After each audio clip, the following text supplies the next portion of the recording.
Hi, this is Chris Cole from Sweet Valley Hives. One of the challenges we as beekeepers face at this time of year is worrying whether or not our bees have enough food stores to make it through the winter. Now, some clearly do, but there's a lot of hives out there where we're really not sure, and we want to make sure the bees have some sort of supplemental feeding. Now, one of the techniques that I've seen used, and largely used in the Langstroth community, is a dry sugar feeding. And what they do is they will take a sheet of paper and they lay it over the top bars. And they'll take a 5-pound bag of sugar and just dump it right on and get a pile of sugar. They put a super on top of that to make the like a feeding area. And then they put the inner cover and then the lid. And that's their feeding technique. Now this does two things. Number one, the sugar provides bees something to eat, which is obviously the goal, but it also provides, the sugar provides kind of a desiccant property. It helps absorb the moisture, and the moisture is a lot of what we're concerned with over the winter.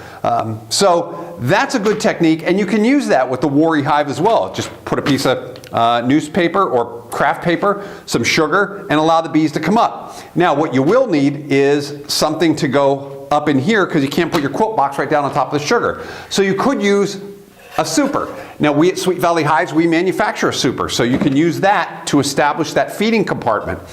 But we wanted to do something that's a little bit more dedicated to the feeding process. Because one of the concerns I have with a super, whether it's the Langstroth or the Worry super, is that number one, it provides a lot of extra space that the bees are now going to need to heat, because all that heat's going to rise up into this area and they need to keep this heated as well as their cluster. Secondly, as the colony begins to expand in February and March, all those young bees with those active wax glands are going to come up and they're going to want to start building comb. So that extra large space is going to encourage the bees to want to build comb. Well, you're not going to want to deal with comb in March or April when you start taking your feeder box off, especially if there's brood in there or if the queen happens to be up there.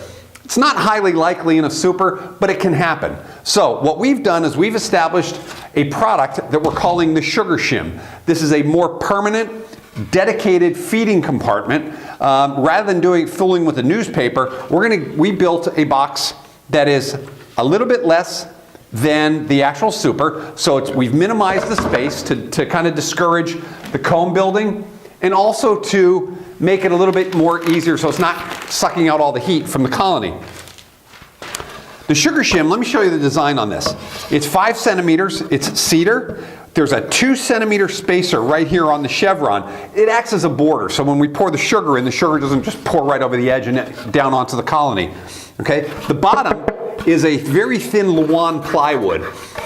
And then around the edge, we built a 1-centimeter spacer around this edge. The reason we did that is so when you place it on top of the hive box, there's a 1-centimeter space on here. So no matter where the bees are in the box, they can get out, up over the top of the top bars and crawl under that floor and be able to access the opening and get up into the sugar spot. So the way you would use this is you place it on your Worry hive so that the bars run perpendicular to this chevron. And we built this just like this because odds are the colony is going to be somewhere near the center. And so we wanted to create the opening as close to the center as possible and allow the sugar to fall out onto the edges. Okay? Once this is in place, you're going to take the propolis screen. We're going to ship this with the Sugar Shim. So these two are going to be sold as a unit. The propolis screen is going to go on top of the Sugar Shim, and then your quilt box would go on, and then of course your roof. Both of these items are available at sweetvalleyhives.com. You can also check us out at Sweet Valley Hives on Facebook. I'm Chris Cole. Thank you for watching.